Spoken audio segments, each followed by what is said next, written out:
नमस्ते समस्त को एंड ओडिया लिटरेचर क्लास को स्वागत करुच्ची।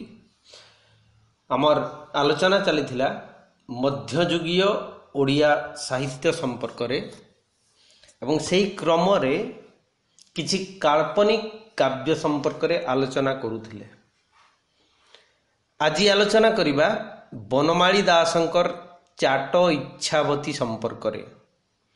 चाट इच्छावतीर रचयिता बनमाली दास षोडश शताब्दीर शेष भागरे आविर्भूत होइथिले एवं से होउछंती प्राक रीतिकालीन कवि हिसाब रे स्वीकृत। से थिले जणे वैष्णव धर्मावलंबी निरलस साधक। तांको द्वारा रचित पदावली ओडिशा रे सर्वत्र आदर लाभ करिछि। तांकर चाट इच्छावती एक काल्पनिक काव्य भावरे ओडिशार काव्यमोदी पाठक मानकर दृष्टि आकर्षण करिछि तथा तार कथावस्तुर नूतनता तार सज्जीकरण होउछि चाट इच्छावतीर गुरुत्वपूर्ण बा लक्षणीय वैशिष्ट्य। तार कथा नक बा तार विषय वस्तु होउछि आख्यान भाग एही रकमर। दर्पक देशर राजकुमार चारु ब्रह्मंकर विवाह निमंते तांको पिता उपयुक्त कन्या संधान रे देश देशांतर को निजर अनुगत दूत मानंकु प्रेरण करिथिले। सेमाने बहु सुंदरी राजकन्यांकर चित्रपट आनी देखाइले मध्य से सबु कुमारंकर पसंद को आसी नथिला। से प्रतिज्ञा करिथिले जे जाहाकू से विवाह करिवे से स्वभाव रे सती गुणवती और सुंदरी होइथिबो। पिता पुत्रर एही परि प्रतिज्ञा सुनी विचलित होई पड़िले एवं तांकर कर्तृत्व और विवेचना उपरे पुत्र निर्भर न करुथिबा जानी अत्यंत क्रोधरे ताकू कुपुत्र बोली घोषणा करिदेले। पितांकर ए सिद्धांत जानी से स्वदेश त्याग करी चली गले। किछि दिन परे चारु ब्रह्म जाई भोजराजंकर दांतुआणी नगरी रे पहुंचिले। सेठारे द्विज करुणाकर पंडांकर एक चाटशाड़ी थिला। सेठी राजकुमारी इच्छावती विद्या शिक्षा करुथिले। इत्यवसर रे गुरु करुणाकर राजकुमारंकर परिचय पाई तांकोठारु समस्त विषय जानी तांको प्रति दया परवश होई निज घरे धर्मपुत्र भावरे तांकु आश्रय देइथिले। एही क्रमरे राजकन्यांक सहित चारु ब्रह्मंकर संपर्क निबिड़ हेबाकू लागिला। चारु ब्रह्म सेठारे राजकन्या सहित विद्या अध्ययन रे रत हेले। दिने विद्या शिक्षा करुथिबा समय रे इच्छावती हाथरू खड़ीटीए खसी जाई गड़ी गला। इच्छावती चाट चारु ब्रह्म को अनुरोध कले गड़ी जाइथिबा खड़ीटी को आनिबाकू। जेहेतु चाट इच्छावती शर्त रखिले खड़ी जेबे तोड़ी देव सत्य मोर कर। इच्छावती एथिरे सम्मत हेले एवं एही कथा सत्य कि असत्य ए विषय रे राजजेमांकर मन सबु बेले आंदोलित हेबाकू लागिला। दुहे एकुटिया थिबा समय रे हस कौतुक मध्यरे निज निजर मनोभाव को बुझी पारिले। चाटंकर अनुरोध क्रमे इच्छावती तांकर पत्नी हेबाकू स्वीकार करिनेला।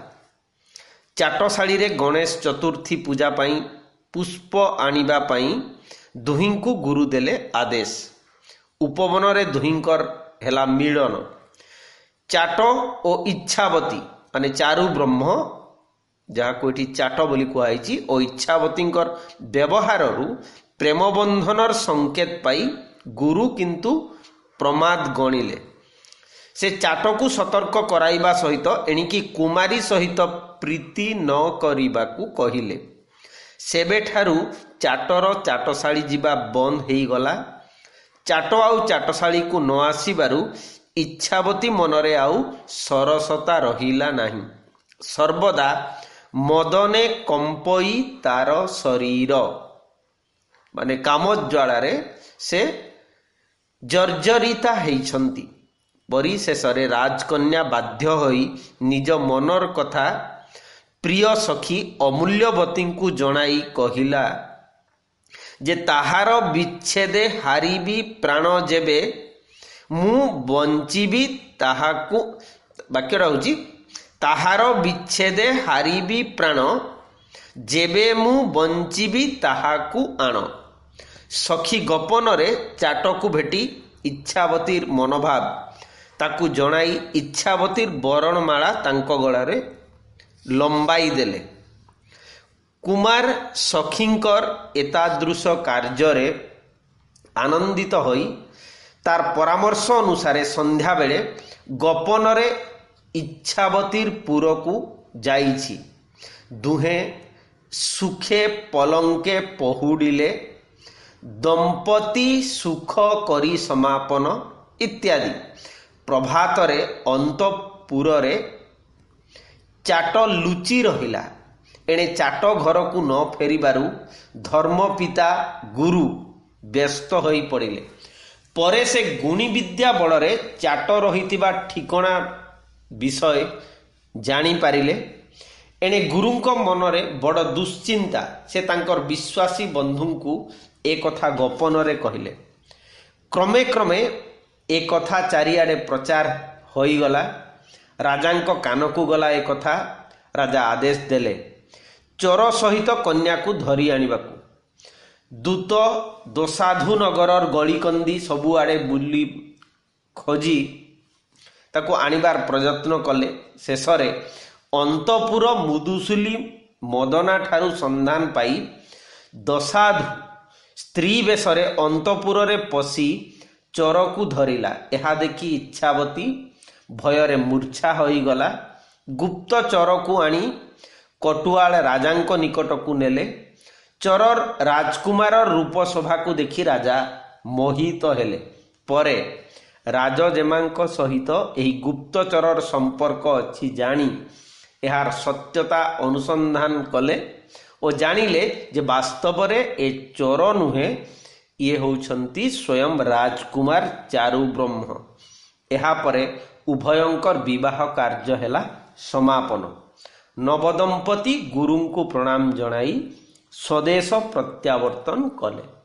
ଇଏ ହେଉଛି ଚାଟ ଇଚ୍ଛାବତୀର ସମୁଦାୟ ଆଖ୍ୟାନ ଭାଗ ବା ପ୍ଲଟ କାହାଣୀ।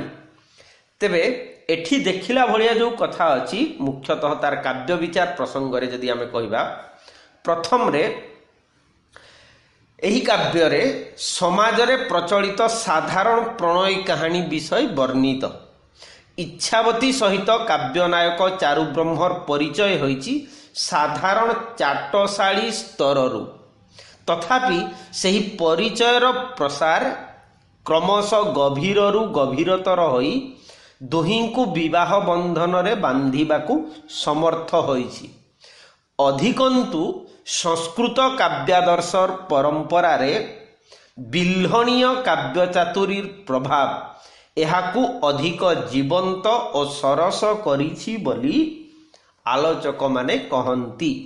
ଦ୍ୱିତୀୟରେ କବି ବନମାଳୀ ଆଲୋଚ୍ୟ କାବ୍ୟର ପ୍ରଥମ ଛାନ୍ଦ ଓ ଦ୍ୱିତୀୟ ଛାନ୍ଦରେ ଗଣପତିଙ୍କୁ ବନ୍ଦନା କରି, ପଞ୍ଚମ ଛାନ୍ଦରେ ଗୋପୀନାଥ ପାଦ ତଳେ ଚିତ୍ତ ମୋର ରହୁ ଓ ଶେଷ ଛାନ୍ଦରେ କମଳାପତିଙ୍କ ପାଦ ପଦ୍ମକୁ ଧ୍ୟାଇର ପ୍ରାର୍ଥନାରୁ ଯଦିଓ ଏକ ନିର୍ଦ୍ଦିଷ୍ଟ ଧର୍ମପନ୍ଥୀ ବୋଲି ସ୍ପଷ୍ଟ ହୋଇନାହିଁ, ତେବେ ଏଥିରେ ବୈଷ୍ଣବୀ ଭାବ ନିହିତ ଥିବାର ଅନୁମାନ କରାଯାଇପାରିବ।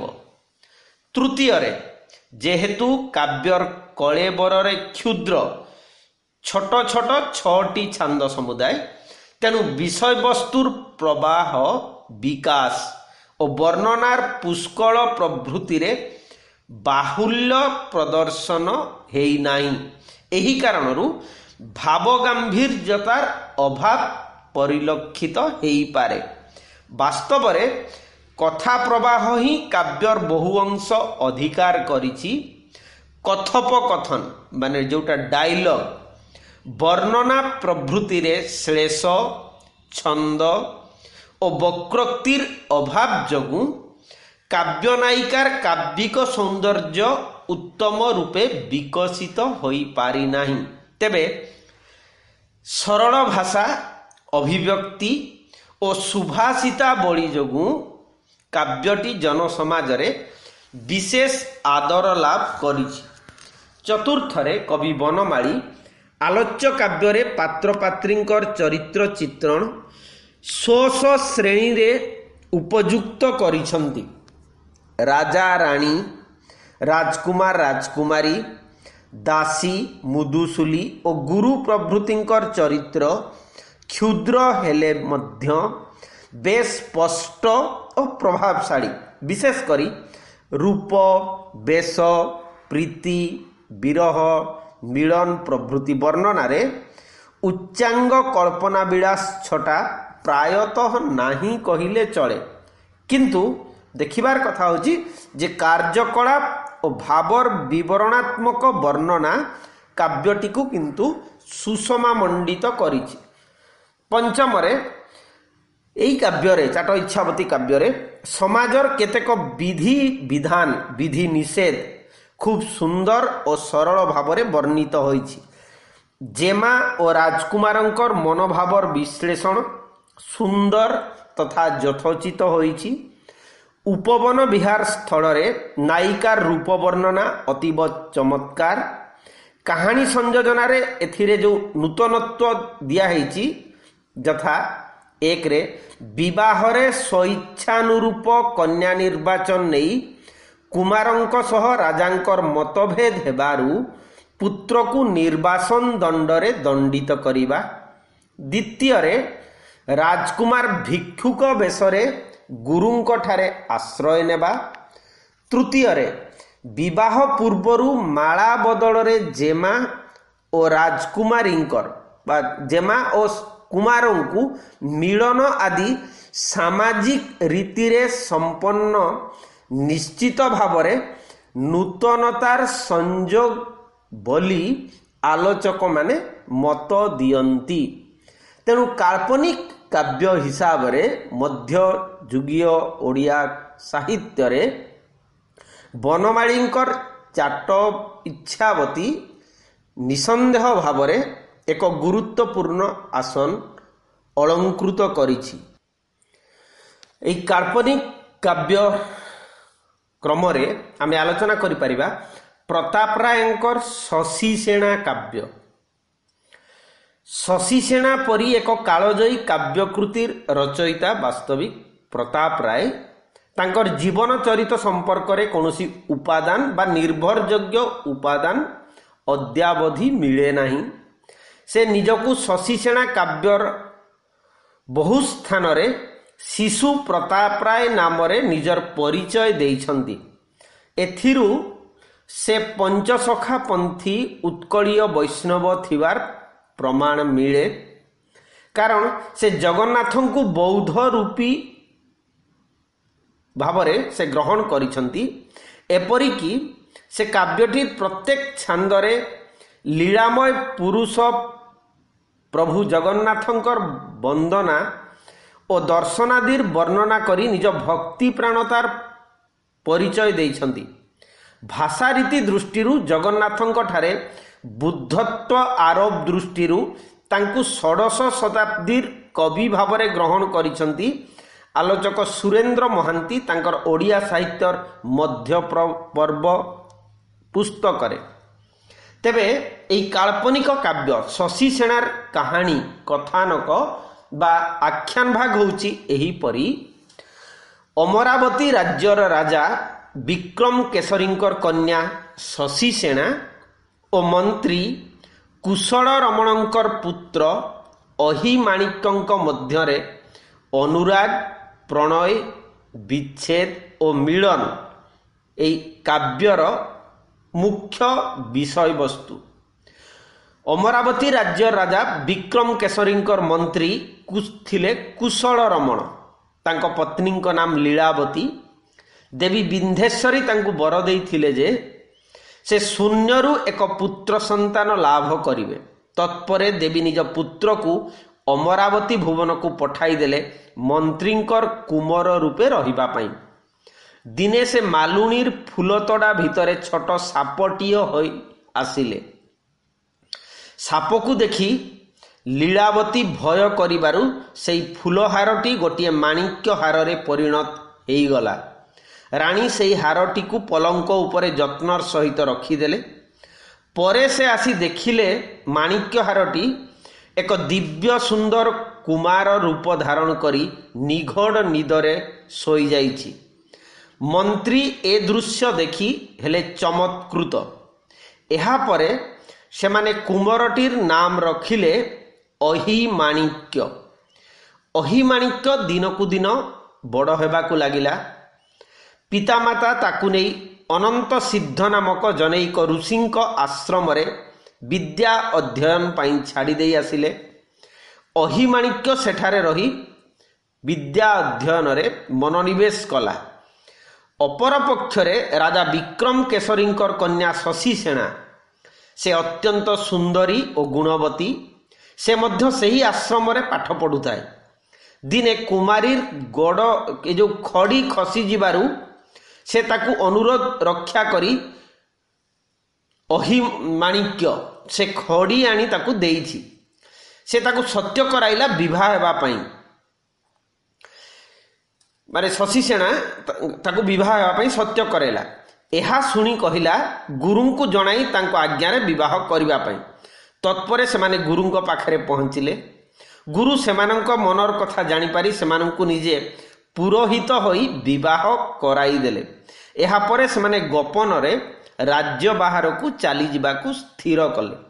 ଦିନେ ଅହିମାଣିକ୍ୟ ସଖାମାନଙ୍କ ସହିତ ସରୋବରରେ ଜଳ କ୍ରୀଡ଼ା କରୁଥିବା ବେଳେ ହଠାତ୍ ଜଳ ଭିତରେ ବୁଡ଼ି ଯାଇ ତୀରରେ ଉଠି ଉପବନ ମଧ୍ୟକୁ ସେ ଚାଲିଗଲା।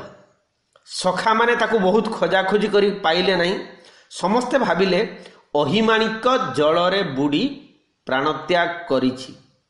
ମନ୍ତ୍ରୀ ଓ ଅନ୍ୟମାନେ ଏଥିପାଇଁ ଶୋକ କଲେ। ଅପରପକ୍ଷରେ ଶଶିସେନା ଏ ସମ୍ବାଦ ପାଇ ଗଭୀର ଦୁଃଖ ପ୍ରକାଶ କରିଛି। ପରେ ସେ ସଙ୍କେତ ସ୍ଥାନକୁ ଯାଇ ଅହିମାଣିକ୍ୟକୁ ଦେଖି ତାଙ୍କଠାରୁ ସମସ୍ତ ବିଷୟରେ ଅବଗତ ହେଲା। ତାପରେ ସେ ନଗରକୁ ଫେରି ପ୍ରିୟ ସଖୀ ସୁରେଖାକୁ ବ୍ୟାଘ୍ର ଆସି ଫୁଲବନରେ ରହିଥିବା କଥା ଜଣାଇ ଶୟନ କକ୍ଷକୁ ଗଲା। ଅର୍ଦ୍ଧରାତ୍ରରେ ସେ ଫୁଲବନକୁ ଯାଇ ଅହିମାଣିକ୍ୟ ସହିତ ମିଳିତ ହେଲା। ତାପରେ ସେମାନେ ଅଶ୍ୱଶାଳା ଯାଇ ପକ୍ଷୀରାଜ ଓ ତୁରଙ୍ଗ ନାମକ ଦୁଇଟି ଅଶ୍ୱରେ ଚଢ଼ି ରାଜ୍ୟ ବାହାରକୁ ଚାଲିଗଲେ। ପ୍ରତ୍ୟକ୍ଷରୁ ସମସ୍ତେ ଜାଣିଲେ ଯେ ବ୍ୟାଘ୍ର ଶଶିସେନାକୁ ନେଇଗଲା। ଯେତେବେଳେ ମାନେ ସକାଳ ଯେତେବେଳେ ହେଇଛି ସମସ୍ତେ ଜାଣିଛନ୍ତି ଶଶିସେନାକୁ ବାଘ ନେଇଯାଇଛି। ରାଜାରାଣୀ ମଧ୍ୟ ଅତିଶୟ ଦୁଃଖରେ ଭାଙ୍ଗି ପଡ଼ିଛନ୍ତି। ତେବେ ଅହିମାଣିକ୍ୟ ଓ ଶଶିସେନା ବହୁ ପଥ ଅତିକ୍ରମ କରି ଅରଣ୍ୟ ମଧ୍ୟରେ ପ୍ରବେଶ କରିଛନ୍ତି। ସେମାନେ ସେଠାରେ ଏକ ଛଦ୍ମବେଶୀ ବୃଦ୍ଧା ବ୍ରାହ୍ମଣୀଙ୍କୁ ଭେଟିଛନ୍ତି। ତାର ଆତିଥ୍ୟ ପାଇ ବିଶ୍ରାମ ନେଇଛନ୍ତି। ରୋଷେଇ ସାମଗ୍ରୀ ବୃଦ୍ଧା ଯୋଗାଇ ଦେଇ ଅଗ୍ନିସ୍ତମ୍ଭନ ମନ୍ତ୍ର କରିବାରୁ ଚୁଲି ଆଉ ଲାଗିଲା ନାହିଁ। ଫଳରେ ଅହିମାଣିକ୍ୟ ମନରେ ସନ୍ଦେହ ଆସିଲା। ସେ ସଙ୍ଗେ ସଙ୍ଗେ ଶଶିସେନା ସହିତ ସେ ସ୍ଥାନ ପରିତ୍ୟାଗ କରିଛି। ଛଦ୍ମବେଶୀ ବ୍ରାହ୍ମଣୀ ହେଉଛି ବାସ୍ତବିକ ତାରାକ୍ଷୀ ରାକ୍ଷସୀ। ତାର ପୁଅମାନେ ମାନେ ରାକ୍ଷସୀର ପୁଅମାନେ এই କଥା ଯେତେବେଳେ ଜାଣିଲେ ଯେ ଦୁଇ ଜଣ ଆସିଥିଲେ ଏବଂ ସେ ସ୍ଥାନ ପରିତ୍ୟାଗ କରିକି ଚାଲି ଯାଇଛନ୍ତି, ସେ କଥା ଶୁଣି ସେମାନେ ତାଙ୍କର ଅନୁଧାବନ କରିଛନ୍ତି। ତେବେ ଏଇ ରାକ୍ଷସମାନଙ୍କର ତାରାକ୍ଷୀ ରାକ୍ଷସୀର ପୁଅମାନଙ୍କର ସହିତ ଅହିମାଣିକ୍ୟର ଲଢ଼େଇ ହେଇଛି। ଏବଂ ସେହି ଯୁଦ୍ଧରେ 6 ଭାଇଙ୍କୁ ସେ ହତ୍ୟା କଲେ। ସାନ ଭାଇଟି ଶରଣ ପଶିବାରୁ ତାକୁ ଭୃତ୍ୟ ଭାବରେ ରଖିଲେ। ମାତ୍ର ସେ କୌଶଳରେ ଅହିମାଣିକକୁ ହତ୍ୟା କରି ଶଶିସେଣାକୁ ପତ୍ନୀ ହେବାକୁ କହିଲା। ରାତ୍ରି ହେଲା। ଶଶିସେଣା ବିକଳ ସ୍ୱରରେ କାନ୍ଦୁଥାଏ। ଏହି ସମୟରେ ଶିବ ପାର୍ବତୀ ଆକାଶ ମାର୍ଗରେ ଯାଉଥିବା ବେଳେ କ୍ରନ୍ଦନ ଶୁଣି ମାନେ ଶଶିସେଣାର କ୍ରନ୍ଦନ ଶୁଣି ଅବତରଣ କଲେ। ଶିବ ମୃତ୍ୟୁଞ୍ଜୟ ମନ୍ତ୍ର ସାହାଯ୍ୟରେ ଅହିମାଣିକକୁ ବଞ୍ଚାଇ ଦେଲେ। ତାପରେ ସେମାନେ ଯାଇ କାମନ୍ତାପୁରର ପାନ ନାମକ ପୁଷ୍କରିଣୀ ପାଖରେ ପହଞ୍ଚିଲେ। ସେଠାରେ ଶଶିସେଣାକୁ ଛାଡ଼ି ଅହିମାଣିକ ନଗର ଭିତରକୁ ବସାଘରଟିଏ ଖୋଜିବାକୁ ବାହାରିଗଲା। ଅହିମାଣିକ୍ୟ ବସାଘର ଖୋଜୁ ଖୋଜୁ ସେହି ନଗରର ଜ୍ଞାନ ଦେଇ ମାଲୁଣୀ ହାବଡ଼ରେ ପଡ଼ିଗଲା। ମାଲୁଣୀ ତାକୁ ଫୁଲ ହାର ଶୁଙ୍ଗାଇ ମେଣ୍ଢା କରି ନିଜ ଘର ଭିତରେ ବାନ୍ଧି ରଖିଲା। ଏଣେ ଶଶିସେଣା ସ୍ୱାମୀକୁ ଦୀର୍ଘ ସମୟ ଅପେକ୍ଷା କରି ଦୁଃଖରେ ଭାଙ୍ଗି ପଡ଼ିଲା। ସେ ଦେବୀଙ୍କୁ ସ୍ତୁତି କରି ପୁରୁଷ ବେଶ ଧାରଣ କଲା ଓ ନଗର ଭିତରକୁ ଯାଇ ଅହିମାଣିକ୍ୟକୁ ଖୋଜିବାକୁ ଲାଗିଲା। ସେହି ସମୟରେ ସେଠାକାର ନଗରବାସୀ ଗଣ୍ଡାର ଉତ୍ପାତରେ ଭୀତତ୍ରସ୍ତ ହୋଇ ପଡ଼ିଥାନ୍ତି। ଶଶିସେଣା ସେଠାରେ ନିଜକୁ ଶଶିଧର ନାମରେ ପରିଚିତ କରାଇ ଗଣ୍ଡାକୁ ବଧ କଲା ଓ ପୁରସ୍କାର ସ୍ୱରୂପ ରାଜଜେମାଙ୍କୁ ବିବାହ କରି ଅନେକ ରାଜ୍ୟ ଦାସଦାସୀ ସହିତ ଅନେକ ଯୌତୁକ ପାଇଲା। ରାଜକୁମାରୀକୁ ମଧୁଶଯ୍ୟା ଘରେ ସେ କହିଲା ଯେ ତାର 1 ବର୍ଷ ପାଇଁ ଏକ ବ୍ରତ ଅଛି। ଏହି ବ୍ରତର ନିୟମ ଅନୁସାରେ ସେ ନାରୀ, ତେଲ, ଆମିଷ, ଚନ୍ଦନ, ଫୁଲ ଓ ପାନ ସ୍ପର୍ଶ କରିବ ନାହିଁ। ଗୋଟିଏ ମୁଖଶାଳା ସହିତ 7ଟି ଦେଉଳ ତିଆରି କରାଯାଇ ସେଥିରେ ଶିବ ପାର୍ବତୀଙ୍କୁ ପୂଜା କରିବ। ବ୍ରତ ଉଦ୍ଯାପନ ଅନ୍ତେ ତାର ରାଜଜମା ସହିତ ହେବ ମିଳନ। ରାଜାଙ୍କର ନିର୍ଦ୍ଦେଶରେ ସମସ୍ତ ଆୟୋଜନ କରାଗଲା। କାନ୍ତ ବିଚ୍ଛେଦ ଯାତ୍ରା ମହାସମାରୋହରେ ପାଳିତ ହେଲା। ଏଣେ ଅହିମାଣିକ୍ୟ ଏ ସମ୍ବାଦ ପାଇ ଜ୍ଞାନଦେଈକୁ କହିଲା ସେହି ଯାତ୍ରା ଦେଖିଯିବା ପାଇଁ। ଜ୍ଞାନଦେଈ ତାକୁ ଏକ ସ୍ତ୍ରୀ ବେଶରେ ମନ୍ଦିରକୁ ଆଣିଲା। ସେଠାରେ ସେ ଦେଖିଲା ଶଶିସେଣାକୁ। ମନ୍ଦିର କାନ୍ଥରେ ଖଣ୍ଡେ ଅଙ୍ଗାରରେ ତାର ଅବସ୍ଥା କଥା ଲେଖିଦେଲା ଅହିମାଣିକ୍ୟ। ଶଶିସେଣା ଦେଉଳ କାନ୍ଥରେ ଲେଖାଯାଇଥିବା ଅକ୍ଷର ଗୁଡ଼ିକ ପଢ଼ି ତାହା ଅହିମାଣିକ୍ୟର ହାତର ଅକ୍ଷର ବୋଲି ଚିହ୍ନି ପାରିଲା। ତାପରେ ସେ ପାତ୍ର ମନ୍ତ୍ରୀଙ୍କୁ ଡାକି କହିଲା, ଏବେ ତାର ବ୍ରତ ପୂର୍ଣ୍ଣ ହେଲା। ଦେବୀଙ୍କ ଛାମୁରେ 1,00,000 ବଦା ବଡ଼ି ପକାଇବାକୁ ଆଦେଶ ଦେଲା। ଜ୍ଞାନଦେଈ ମାଲୁଣୀ ଘରେ ବନ୍ଧା ହୋଇଥିବା କଳା ମେଣ୍ଢାକୁ ଆଣିବାକୁ ମଧ୍ୟ ଆଦେଶ ଦିଆଗଲା। ଶଶିଧର ମାନେ ଶଶିସେଣାର ଆଦେଶରେ ରାଜ କର୍ମଚାରୀମାନେ ଜ୍ଞାନଦେଈ ମାଲୁଣୀ ସହିତ କଳା ମେଣ୍ଢାକୁ ଧରି ନେଇ ଆସିଲେ। ଶଶିଧର ସେହି ମେଣ୍ଢାକୁ ମନୁଷ୍ୟ କରିବା ପାଇଁ ଜ୍ଞାନଦେଈକୁ ଆଦେଶ ଦେଲେ। ଏହା ଶୁଣି ଜ୍ଞାନଦେଈ ରାଗିଗଲା। ଶଶିଧର ଭୀଷଣ ରାଗି ଯାଇ ତାର ନାସା କର୍ଣ୍ଣ ଛେଦନ କରିବାକୁ ଆଦେଶ ଦେଲେ। ଏଥର ମାଲୁଣୀ ଭୟରେ ମନ୍ତ୍ର ପଢ଼ି ମେଣ୍ଢାର ମଥାରେ ଫୁଲଟିଏ ଖସିଦେବା କ୍ଷଣି ତତ୍କ୍ଷଣାତ୍ କୁମାର ଉଭା ହେଲେ। ସମସ୍ତେ ଏ ଘଟଣା ଦେଖି ଆଶ୍ଚର୍ଯ୍ୟ ହେଲେ। ଶଶିସେଣା ଛଦ୍ମବେଶ ତ୍ୟାଗ କରି ଖୁସିରେ ଆତ୍ମହରା ହୋଇ ଅହିମାଣିକ୍ୟକୁ ଆଲିଙ୍ଗନ କଲା। ରାଜା ଏ ଖବର ପାଇ ଉଭୟଙ୍କୁ ଡକାଇ ନେଲେ। ଶଶିସେଣା ରାଜାଙ୍କ ପାଖରେ ସମସ୍ତ କଥା କହିଦେଇଛି ଆଉ ନିବେଦନ କରିଛି ଯେ ରାଜକୁମାରୀଙ୍କ ସହିତ ଅହିମାଣିକ୍ୟ ବିବାହ କରାଇ ସେମାନଙ୍କର ଦାସୀ ରୂପେ ସବୁଦିନ ରହିବା ପାଇଁ। ରାଜା ଅହିମାଣିକ୍ୟ ସହିତ ନିଜ କନ୍ୟା ଚନ୍ଦ୍ରାବଳୀକୁ ବିବାହ କରାଇଦେଲେ। ରାଜକୁମାର ଉଭୟ ପତ୍ନୀଙ୍କ ସହିତ ରଙ୍ଗରସରେ ମାତି ଆନନ୍ଦରେ କାଳାତିପାତ କଲେ। ଏହି ସମୟରେ ଅହିମାଣିକ୍ୟର ପାତାଳପୁରରେ ଥିବା 2 ପତ୍ନୀ ବିରହ ଜ୍ୱାଳା ସହି ନ ପାରି ଗାୟେଣୀ ବେଶ ଧାରଣ କରି କାମନ୍ତାପୁରକୁ ଆସିଲେ। ସେମାନେ ଶଶିସେନାର ଅନ୍ତପୁରକୁ ପ୍ରବେଶ କରି ଅହିମାଣିକ୍ୟର ଚିତ୍ରପଟକୁ ଦେଖିଲେ। ସେମାନେ ଅହିମାଣିକ୍ୟକୁ ନିଜର ସ୍ୱାମୀ ବୋଲି କହନ୍ତେ ଶଶିସେନା ଓ ଚନ୍ଦ୍ରାବଳୀ ସହିତ ସେମାନଙ୍କର କଳହ ଲାଗିଲା। ସେମାନେ ସେଠାରୁ ଅଭିମାନରେ ଚାଲିଗଲେ। ଏବେ ଶଶିସେନା ମନରେ ସନ୍ଦେହ ହେଲା। ସେ ଅଭିମାନ ସ୍ୱରରେ ଅହିମାଣିକ୍ୟକୁ ତାର ପ୍ରକୃତ ନାମ ଜାଣିବାକୁ ଚାହିଁଲା। ଶେଷରେ ଅହିମାଣିକ୍ୟ ବାଧ୍ୟ ହୋଇ ତାର ପୂର୍ବ ପରିଚୟ ଦେଲା।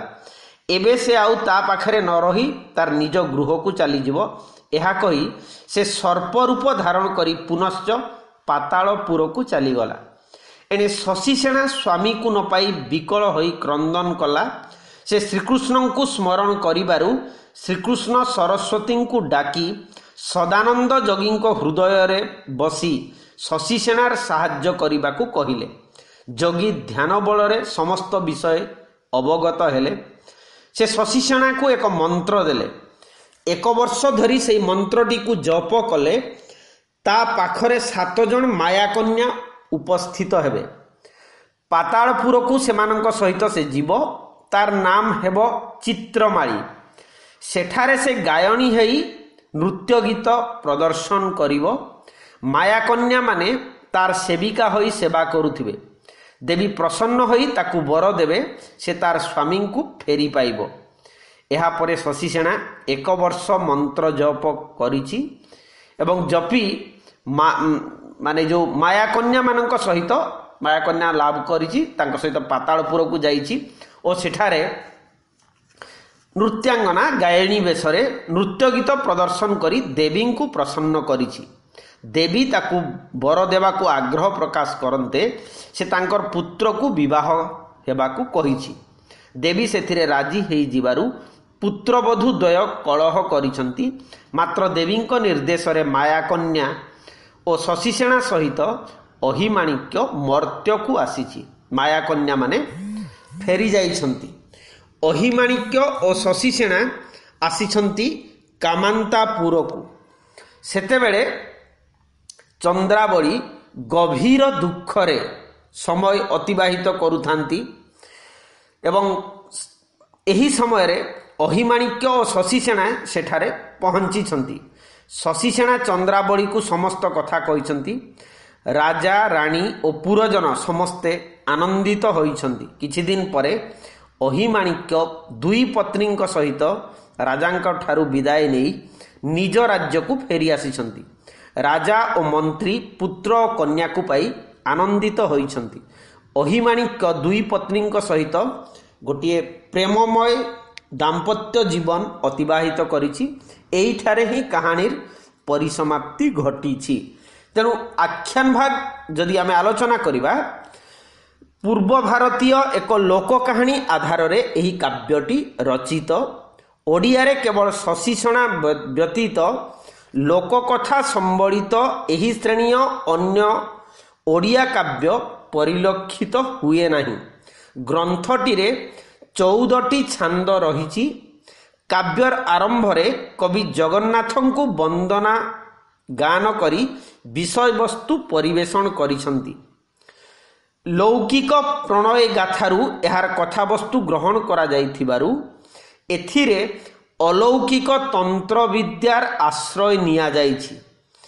ନାୟକ ନାୟିକାଙ୍କ ଜୀବନର ଗତିଧାରାକୁ ମୁଖ୍ୟତଃ ନିୟନ୍ତ୍ରଣ କରିବା ପାଇଁ, ଅର୍ଥାତ୍ ବାସ୍ତବତା ଅପେକ୍ଷା ଏଥିରେ ଅଲୌକିକତାର ମଧୁମୟ ସ୍ପର୍ଶରେ ଗଳ୍ପାଂଶ ନିଃସନ୍ଦେହ ଭାବରେ ଭାରାକ୍ରାନ୍ତ ହେଇଛି ବୋଲି ଆମେ କହିପାରିବା। ତୃତୀୟରେ ନିରୋଳ ପ୍ରସାଦ ଗୁଣଯୁକ୍ତ କବିତ୍ୱ ଅମର ବିଳାସୀ କାବ୍ୟ ହେଉଛି ଶଶିସେନା। ଏଥିରେ ସ୍ଥାନେ ସ୍ଥାନେ ଶ୍ଳେଷ ଅଳଙ୍କାରର ପ୍ରୟୋଗ କରାଯାଇଛି। ତାଙ୍କର ବର୍ଣ୍ଣନା ଶୈଳୀ ପଲ୍ଲୀ ପ୍ରକୃତିର ନିରାଭରଣ ରୂପ ମଧ୍ୟରେ ବିମଳ କବିତ୍ୱ ଝଲସି ଉଠିଛି। ଏଥିରେ ଗାଥା କବିତା ବା ବାଲାଡ ରୀତି ଅନୁସରଣ କରାଯାଇଛି। ଯଥା ଶଶିସେନା ବାଡ଼ି ମନରେ ଭାଳେଣି ଅଭିମନ୍ୟୁ ତାର ବର ଜ୍ଞାନଦା ମାଲୁଣି ବନ୍ଦୀ କରିଅଛି, ଦିନେ କରେ ଶେଷରେ ରାତିରେ ଧବଳ ପୁଷ୍ପ, ଶୃଙ୍ଗାୟିଣ କରଇ ଭେଣ୍ଡା ସୁନ୍ଦର, ଏଥିରୁ ମୁକତ କରିପାରୁ ଯଦି ଶଶିସେଣା ବେଗେ କର। ଏଥିରେ ଓଡ଼ିଆ ଭାଷାର ମୌଳିକ ରୂପ କିନ୍ତୁ ଦେଖିବାକୁ ମିଳିଥାଏ। ଯଥା ଆମେ ଯେଉଁ ପ୍ରାଚୀନ ରୂପ ସାରଳା ମହାଭାରତରେ ଯେମିତି ହେଇଛି, ଯଦି କହିପାରିବା ଯାଅସି, ପଢ଼ାବନ୍ତୀ, ଧରସି, ଥମ୍ବିଲା, ଅନାସ୍ତ, ଭରସି, ଉଜୁଇଲେ, ଗାୟେଣୀ, ବରତେ, ଯୁଗତେ, ଆଡ଼ତିଆ ଇତ୍ୟାଦି। ତେଣୁ ଶଶିସେଣା ଗୋଟିଏ କାଳ୍ପନିକ କାବ୍ୟ ହିସାବରେ ଲୋକ କାହାଣୀକୁ ନେଇକି ଆମର ମଧ୍ୟଯୁଗୀୟ କାବ୍ୟ ସାହିତ୍ୟରେ ଅନ୍ୟ ଏକ ବହୁଚର୍ଚ୍ଚିତ କାବ୍ୟ ହିସାବରେ ଗ୍ରହଣ କରାଯାଏ। ଏବଂ ସେହି କ୍ରମରେ ଆମର ଆଉ ଗୋଟିଏ କାବ୍ୟ ବାବଦରେ ମଧ୍ୟ ଆଲୋଚନା କରିପାରିବା। ତାହା ହେଉଛି ଧନଞ୍ଜୟ ଭଞ୍ଜଙ୍କର ଅନଙ୍ଗ ରେଖା। ଘୁମୁସୁର ରାଜବଂଶର ରାଜା ଧନଞ୍ଜୟ ଭଞ୍ଜ ଓଡ଼ିଶାର ରାଜନ୍ୟ ମଣ୍ଡଳୀରେ ମଧ୍ୟରେ ଥିଲେ। ଉଚ୍ଚକୋଟୀର କାବ୍ୟ ସାହିତ୍ୟ ସୃଷ୍ଟି କରିବାରେ ଜଣେ ଧୁରଣ କାବ୍ୟଶିଳ୍ପୀ। ସେତେବେଳେ ଘୁମୁସୁର ରାଜ ଦରବାର ଥିଲା କାବ୍ୟ ସାହିତ୍ୟ ଚର୍ଚ୍ଚା ଓ ଅନୁଶୀଳନର ଏକ ପ୍ରଧାନ କେନ୍ଦ୍ର। ଭାରତର ନାନା ସ୍ଥାନରୁ କାବ୍ୟମଦୀ ବିଦ୍ୱାନଗଣ ଭଞ୍ଜ ଦରବାର ମଣ୍ଡନ କରୁଥିଲେ।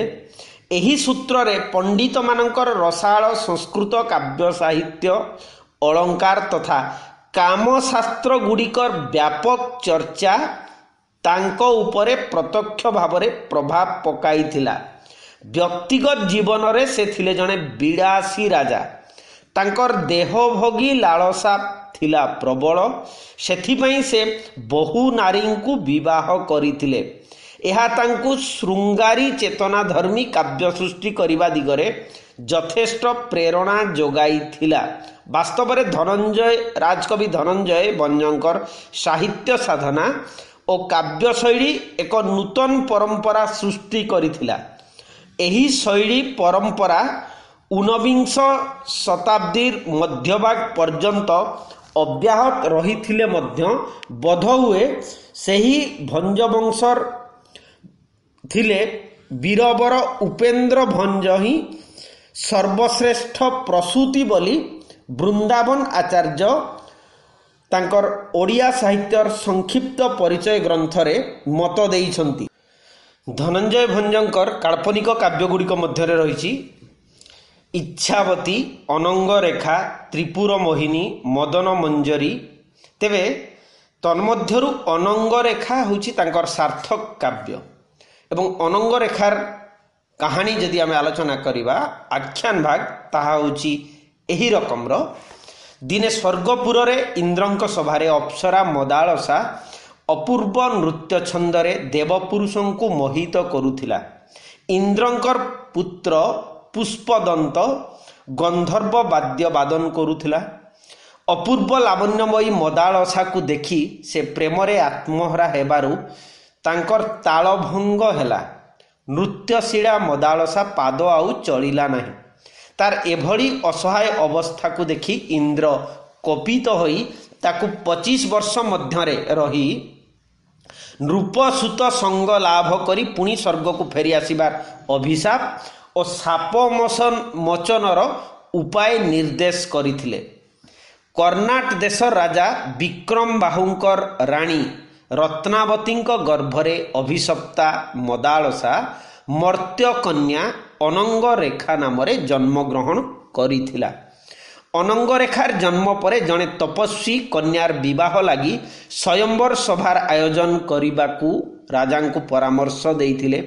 କ୍ରମେ ଅନଙ୍ଗ ରେଖା ଯୌବନରେ ଉପନୀତ ହେବା ପରେ ରାଜା ସ୍ୱୟଂବର ସଭାର ଆୟୋଜନ କଲେ। ଏହି ସ୍ୱୟଂବର ସଭାକୁ ବହୁ ଦେଶରୁ ରାଜକୁମାର ମାନେ ଆସିଥିଲେ।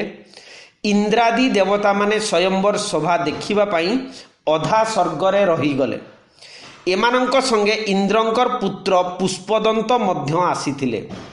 ସଭାସୀନ ରାଜକୁମାରଙ୍କ ମଧ୍ୟରେ ଥିଲେ ଅନଙ୍ଗ ରେଖାର ପ୍ରାଣପ୍ରିୟ କାଶୀନଗର ରାଜପୁତ୍ର କୁସୁମକେତୁ, ସ୍ୱର୍ଗରେ ଥାଇ ପୁଷ୍ପଦନ୍ତ ଭାବିଲେ ତାଙ୍କ ଯୋଗୁଁ ବିଚାରୀ ମଦାଳସାର ଏ ମର୍ତ୍ତ୍ୟଭୂମିରେ ଜନ୍ମ ଲାଭ କରି ବହୁ କଷ୍ଟ ଭୋଗ କରୁଛି। ପୁଣି ମର୍ତ୍ତ୍ୟ ମାନବକୁ ବିବାହ କରି ସେ ଆହୁରି କଷ୍ଟ ଭୋଗିବ। ଏହା ସେ ବା କେମିତି ସହିବେ? ସେ ତାଙ୍କର ପ୍ରାଣପ୍ରିୟା ପ୍ରେମିକାର ଏହି ଭବିଷ୍ୟତର ଦୁଃଖ ପାଇଁ ବିଚଳିତ ହୋଇଛି। ତେଣୁ ଅନଙ୍ଗରେଖା ତାଙ୍କୁ ହିଁ ବରଣ କରୁ ବୋଲି ଭାବି ନିଜର ଅନୁଗତ ଶାନ୍ତି ଓ କାନ୍ତି ନାମ୍ନୀ ସଖୀଦ୍ୱୟଙ୍କୁ ରାଜଜେମାଙ୍କ ନିକଟକୁ ପଠାଇଛି। ଜେମା କିନ୍ତୁ ସେମାନଙ୍କୁ ଜଣାଇଦେଲେ ଯେ କୁସୁମ କେତୁଙ୍କ ଛଡ଼ା ଅନ୍ୟ କାହାରିକୁ ବିବାହ କରିବେ ନାହିଁ। ଆଉ ଯଦି ପୁଷ୍ପଦନ୍ତ ଏ ସଭାକୁ ଆସନ୍ତି ସେ ଶିଶୁପାଳ ହୋଇ ଫେରିଯିବେ। ପରେ ଏ ଖବର ପାଇ ପୁଷ୍ପଦନ୍ତ ମହାକୋପ କରି ଚାରି ମେଘକୁ ହକାରି ଘୋର ବର୍ଷା ସହ ବତାସ ସୃଷ୍ଟି କଲେ। ଏହା ଏହି ମହାବିଭ୍ରାଟରୁ ସ୍ୱୟଂବର ସଭା ଅଧାରେ ଭାଙ୍ଗିଗଲା। ସ୍ୱୟଂବର ସଭାର ଦୁର୍ଦ୍ଦଶା ପରେ କୁମାରୀ ଅନଙ୍ଗରେଖା କୁମାର କୁସୁମକେତୁଙ୍କୁ ଝୁରି ଝୁରି କ୍ରମଶଃ ଆନମନା ହୋଇ ଉଠିଛି। କନ୍ୟାର ଏହିଭଳି ଅବସ୍ଥା ଦେଖି ପିତା କାଶୀନଗରକୁ ଜେମାର ବରଣମାଳା ଦୂତ ହାତରେ ପଠାଇଛନ୍ତି। କୁମାର କୁସୁମକେତୁ ଅତି ଆନନ୍ଦର ସହିତ ଏହି ପ୍ରସ୍ତାବକୁ ଗ୍ରହଣ କରିନେଇଛନ୍ତି। ମହାସମାରୋହରେ ବୈଦିକ ମତେ ବିବାହ କାର୍ଯ୍ୟ ସମ୍ପୂର୍ଣ୍ଣ ହୋଇଛି। ନବଦମ୍ପତି ସୁଖରେ ଦିନ ଅତିବାହିତ କଲେ। ଏହାକୁ କିନ୍ତୁ ପୁଷ୍ପଦନ୍ତ ଆଦୌ ସହ୍ୟ କରିପାରିଲେ ନାହିଁ। ସେ ସେମାନଙ୍କୁ ବିଚ୍ଛେଦ କରିବା ପାଇଁ ବିବିଧ କୌଶଳମାନ ରଚନା କଲେ। ଶେଷରେ କୁସୁମକେତୁ ନିଦ୍ରିତ ଥିବା ଅବସ୍ଥାରେ ସେ ମହାସ୍ତ୍ର ପ୍ରୟୋଗ କରି ସମସ୍ତଙ୍କୁ ମୋହିତ କରି ଉଠାଇ ନେଇଗଲା। କୁସୁମକେତୁଙ୍କୁ ନେଇ ସେ ରତ୍ନକୂଟ ପର୍ବତରେ ଛାଡ଼ି ଦେଇ ଆସିଲା। ଅନଙ୍ଗରେଖା ନିଦରୁ ଉଠି ସ୍ୱାମୀଙ୍କୁ ନ ଦେଖି ବହୁ ବିଳାପ କରିବାକୁ ଲାଗିଲା। ଶିବଙ୍କୁ ପ୍ରାର୍ଥନା କରିବାରୁ ଶିବ ପ୍ରସନ୍ନ ହୋଇ ତାଙ୍କୁ କହିଲେ ଯେ ଆସନ୍ତା ଜ୍ୟେଷ୍ଠ ପୂର୍ଣ୍ଣିମା ରାତିରେ ସେ କାନ୍ତ ସଙ୍ଗ ଲାଭ କରିବ। ଶିବଙ୍କର ଏହି ଆଶ୍ୱାସନା ବାଣୀକୁ ସ୍ମରଣ କରି ଅନଙ୍ଗରେଖା ନିର୍ଦ୍ଦିଷ୍ଟ ଦିନକୁ ଅପେକ୍ଷା କରି ରହିଲା। ଦିନେ ପୁଷ୍ପଦନ୍ତ ଛଦ୍ମବେଶରେ କୁସୁମକେତୁ ରୂପ ଧାରଣ କରି ଅନଙ୍ଗରେଖାର ଶୟନ କକ୍ଷରେ ପ୍ରବେଶ କଲା। ଅନଙ୍ଗରେଖା ଏ ମାୟା ଜାଣିପାରି ସ୍ୱାମୀ ଫେରି ଆସିଥିବା ଜାଣି ଏ ମାୟା ସେ ଜାଣିପାରି ନାହିଁ। ସ୍ୱାମୀ ଫେରି ଆସିଥିବା ଜାଣି ମନରେ କିନ୍ତୁ ଆନନ୍ଦିତ ହେଇଛି, କିନ୍ତୁ ଅଭିମାନରେ କିଛି ନ କହି ନୀରବ ରହିଛି। କିଛି ସମୟ ପରେ ଛଦ୍ମବେଶୀକୁ ନିରୀକ୍ଷଣ କରି ଚାହିଁବାରୁ ଏହା ପୁଷ୍ପଦନ୍ତର ମାୟା ବୋଲି ଜାଣିପାରି ଅନଙ୍ଗରେଖା ପୁଷ୍ପଦନ୍ତକୁ ବହୁ ଧିକ୍କାର କରିଛି। ଲଜ୍ଜା ପାଇ ପୁଷ୍ପଦନ୍ତ ସ୍ୱର୍ଗପୁରକୁ ପ୍ରତ୍ୟାବର୍ତ୍ତନ କରିଛି। ତାଠାରୁ ଅନଙ୍ଗରେଖା କୁସୁମକେତୁଙ୍କର ହରଣ ପ୍ରସଙ୍ଗ ଜାଣିବାକୁ ପାଇଛି। ଏଣେ କୁସୁମକେତୁ ରତ୍ନକୂଟ ପର୍ବତରେ ରହି ପ୍ରିୟାଗୁଣ ଶ୍ରବଣ କରି ଅତି ଦୁଃଖରେ ସ୍ମରଣ କରିଛି ଏବଂ ଦିନ ଅତିବାହିତ କରୁଛି ଅସହାୟ ଭାବରେ। ଥରେ ପ୍ରବଳ ଗ୍ରୀଷ୍ମରେ ସେ ମୂର୍ଚ୍ଛିତ ହୋଇ ପଡ଼ିଛି। ଦେବର୍ଷି ନାରଦ ସେଠାରେ ଉପସ୍ଥିତ ହୋଇ ତାଙ୍କୁ ଆଶ୍ୱସ୍ତ କରିଛନ୍ତି। ଅନଙ୍ଗରେଖାର ପୂର୍ବଜନ୍ମ ବୃତ୍ତାନ୍ତ ଓ କୁମାରଙ୍କର ଏପରି ଅବସ୍ଥାଜନିତ ଘଟଣା ସବୁ ଜାଣିବାକୁ ପାଇଛନ୍ତି। ଶେଷରେ ସେ କୁମାର ଜେମାଙ୍କୁ ନିଶ୍ଚୟ ଲାଭ କରିବାର ପ୍ରତିଶ୍ରୁତି ଦେଇ ଜଣେ କିନ୍ନରକୁ ଆଦେଶ ଦେଇଛନ୍ତି କୁମାରଙ୍କୁ ସ୍ୱଦେଶକୁ ନେଇଯିବା ପାଇଁ। କିନ୍ନର ନେଇ ତାଙ୍କୁ କାଶୀନଗରରେ ଛାଡ଼ି ଦେଇଛି। କୁମାର କାଶୀନଗରରେ ପହଞ୍ଚି ନିଜର ପ୍ରାଣପ୍ରିୟାକୁ ବହୁତ ଖୋଜିଛନ୍ତି। ପରେ କୁମାରଙ୍କର ଜଣେ ସଖା କହିଲେ ରାତିରେ ଅନଙ୍ଗରେଖାକୁ କିଏ ହରଣ କରି ନେଇଯାଇଛି।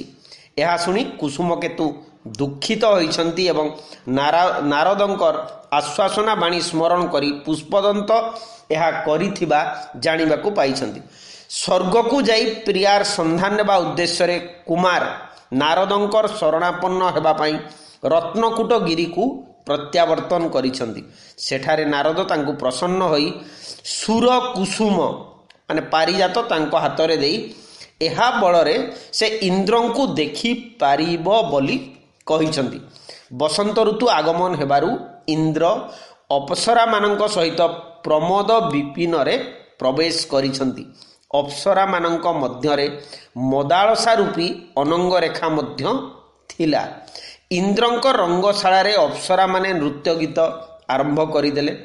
ନିଜେ କୁସୁମ କେତୁ ବୀଣାବାଦନ କରିବାକୁ ଲାଗିଲେ। ଏଥିରେ ଇନ୍ଦ୍ରଦେବ ଖୁବ୍ ସନ୍ତୁଷ୍ଟ ହୋଇ କୁମାରଙ୍କୁ ବର ମାଗିବାକୁ କହିଲେ। କୁମାର ମଦାଳସା ମାନେ ଅନଙ୍ଗ ରେଖାକୁ ପାଇବା ପାଇଁ ନିଜର ଅଭିଳାଷ ପୋଷଣ କଲେ। ଇନ୍ଦ୍ର ତାଙ୍କୁ ଆଶୀର୍ବାଦ କରି କହିଲେ ଯେ ଦୁହିଁଙ୍କର ମିଳନ ହେବ। ମନୁଷ୍ୟ ଜୀବନ ଧରି ସେମାନେ ପୁଣି ସ୍ୱର୍ଗକୁ ଫେରି ଆସିବେ। ଏହାପରେ କୁସୁମକେତୁ ଅଭିମାନ କରି ରସିକିନି ଅନଙ୍ଗ ରେଖା ମାନେ କ୍ରୋଧ ପ୍ରକାଶ କରିଛି। ତେବେ ଶେଷରେ ସମସ୍ତ ବିଷୟ ଜାଣିପାରି ନାୟକ ନାୟିକାଙ୍କର ମାନଭଞ୍ଜନ ପୂର୍ବକ ଉଭୟ ନାନାବିଧ କ୍ରୀଡ଼ା କୌତୁକରେ ମଜି ସୁଖରେ ଦାମ୍ପତ୍ୟ ଜୀବନ ଅତିବାହିତ କରିଛନ୍ତି। ଏହି କାବ୍ୟଟିର ଛାନ୍ଦ ସଂଖ୍ୟା ହେଉଛି 25 ଏବଂ ପ୍ରାୟ ପ୍ରତ୍ୟେକ ଛାନ୍ଦରେ ନୀଳାଚଳାଧିପତି ଶ୍ରୀ ଜଗନ୍ନାଥଙ୍କୁ ବନ୍ଦନା କରି ଶେଷ କରିଛନ୍ତି। ଶିବ ଓ ଗଣେଶଙ୍କୁ ମଧ୍ୟ ସ୍ଥଳ ବିଶେଷରେ ବିଭିନ୍ନ ସ୍ଥାନରେ ବନ୍ଦନା କରାଯାଇଛି। ଏଥିରେ ବିଭିନ୍ନ ଛାନ୍ଦର ସଂଖ୍ୟା ଓ ପଦ ସଂଖ୍ୟାର ସୂଚନା ରହିଛି, ଯାହାକି ଏହାର ପ୍ରକ୍ଷିପ୍ତ ଅଂଶ ଜାଣିବାରେ ସୁବିଧା ହୁଏ। ସବୁ ଛାନ୍ଦର ନାମକରଣ ଏଥିରେ କରାଯାଇ ନାହିଁ। କେବଳ 12 ଛାନ୍ଦର ନାମ ମଧୁସଜ୍ଜା କେଳି ବୋଲି ରଖାଯାଇଛି। କେତେକ ଛାନ୍ଦର ଭାଗ ସହିତ ତାଙ୍କର ନାମକରଣ କରାଯାଇଛି, ଯାହାକି ତାଳ ମାନ ଲୟରେ ଗୀତ ପରି ଛାନ୍ଦ ଗୁଡ଼ିକ ଗାନ କରାଯାଇପାରିବ। ଦ୍ୱିତୀୟରେ ସନ୍ଧ୍ୟା ଓ ରାତ୍ରିର ବର୍ଣ୍ଣନା କବି କଳ୍ପନାରେ ନାୟକ ନାୟିକାଙ୍କର ମାନସିକ ଅବସ୍ଥାର ଅନୁକୂଳ ପ୍ରତିକୂଳ ଭାବର ଦ୍ୟୋତକ ହୋଇଛି। ତୃତୀୟରେ ଏହି କାବ୍ୟରେ ମଧୁର ରସଭଞ୍ଜକ ପଦାବଳୀ ଆଦିର ବ୍ୟବହାର କରି ମନୋରମ କାବ୍ୟ ସର୍ଜନା କରିଛନ୍ତି କବି ଧନଞ୍ଜୟ ଭଞ୍ଜ। ଏଥିରେ ଶବ୍ଦାଳଙ୍କାରର ବହୁଳ ବ୍ୟବହାର ନ ହୋଇଥିଲେ ମଧ୍ୟ ଯାହା ବି କିଛି ଅଛି ତାହା କବିତା ମାଧୁରୀକୁ ଆଦୌ କ୍ଷୁଣ୍ଣ କରିନାହିଁ। ଏହା 12 ଛାନ୍ଦରେ ବର୍ଣ୍ଣିତ ଯମକାଳଙ୍କାରର ପ୍ରୟୋଗ ବିଚିତ୍ର ପଦଯୋଜନାର ସାର୍ଥକତା ଆଣିଦେଇଛି ବୋଲି ଆଲୋଚକମାନେ କହନ୍ତି।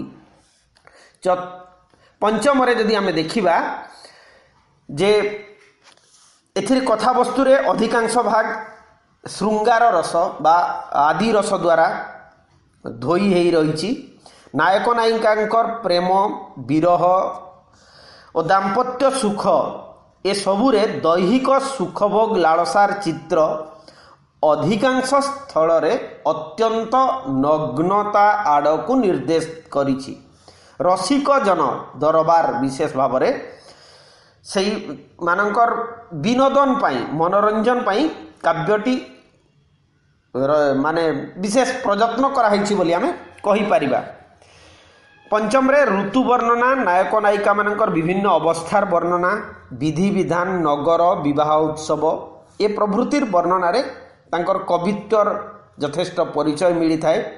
ଏହା ସହିତ କିଛି ଭାବ ଗାମ୍ଭୀର୍ଯ୍ୟ ପଦାବଳୀର ସୁମଧୁର ସମାବେଶ କାବ୍ୟକୁ ଅଧିକ ମନୋରମ ଓ ଜୀବନ୍ତ କରିଛି। କଥାବସ୍ତୁର ସୁଷମ ସମାବେଶ, ଭାବ ଓ ପଦ ସଂଯୋଜନାର ମଧୁର ସଂଯୋଜନା, କଳ୍ପନା ବିଳାସରେ ଗଭୀରତା, ମାର୍ଜିତ କୋମଳ ପଦାବଳୀ ପ୍ରଭୃତିର ସହଯୋଗରେ କାବ୍ୟଟି ଯଥାର୍ଥରେ ଅପୂର୍ବ ସୌନ୍ଦର୍ଯ୍ୟରେ ମଣ୍ଡିତ ହୋଇଛି। ଆମର ଆଲୋଚକ ଡକ୍ଟର ସୂର୍ଯ୍ୟନାରାୟଣ ଦାସ ଓଡ଼ିଆ ସାହିତ୍ୟର ଇତିହାସରେ କହିଛନ୍ତି, ଏସବୁ ବିଚାର ପରିପ୍ରେକ୍ଷୀରେ ଏହି ଅନଙ୍ଗରେଖା କାବ୍ୟଟିକୁ ପ୍ରାଚୀନ ଓଡ଼ିଆ ସାହିତ୍ୟର କାଳ୍ପନିକ କାବ୍ୟମାନଙ୍କ ମଧ୍ୟରେ ଅଷ୍ଟଦଳ ପଦ୍ମ ଭାବରେ ଗ୍ରହଣ କରାଯାଇପାରିବ ବୋଲି ମତ ଦେଇଛନ୍ତି ସୂର୍ଯ୍ୟନାରାୟଣ ଦାସ। ଆଜି ଏତିକି ଥାଉ। କାଳ୍ପନିକ କାବ୍ୟ ସମ୍ପର୍କରେ ଆମେ ପ୍ରାୟ 5-6ଟି ଆଲୋଚନା କଲେ। ପୂର୍ବରୁ ଲାବଣ୍ୟବତୀ ସମ୍ପର୍କରେ ମଧ୍ୟ ଆମେ ଆଲୋଚନା କରିଥିଲେ, କୋଟି ବ୍ରହ୍ମାଣ୍ଡ ସୁନ୍ଦରୀ କରିଥିଲେ। ତ ଆପାତତଃ କିଛି ଆମେ କାଳ୍ପନିକ କାବ୍ୟ ସମ୍ପର୍କରେ ଆଲୋଚନା କରିଥିଲେ। ଆସନ୍ତା କ୍ଲାସ୍ରେ ଆମେ ଅନ୍ୟ କିଛି ପ୍ରସଙ୍ଗ ଏହି ମଧ୍ୟଯୁଗୀୟ ସାହିତ୍ୟର ଅନ୍ୟ ଏକ ପ୍ରସଙ୍ଗ ସମ୍ପର୍କରେ ଆଲୋଚନା କରିବା। କମେଣ୍ଟରେ ଯାହା ଚାହିଁବେ ଲେଖିପାରିବେ। ନମସ୍ତେ, ଧନ୍ୟବାଦ।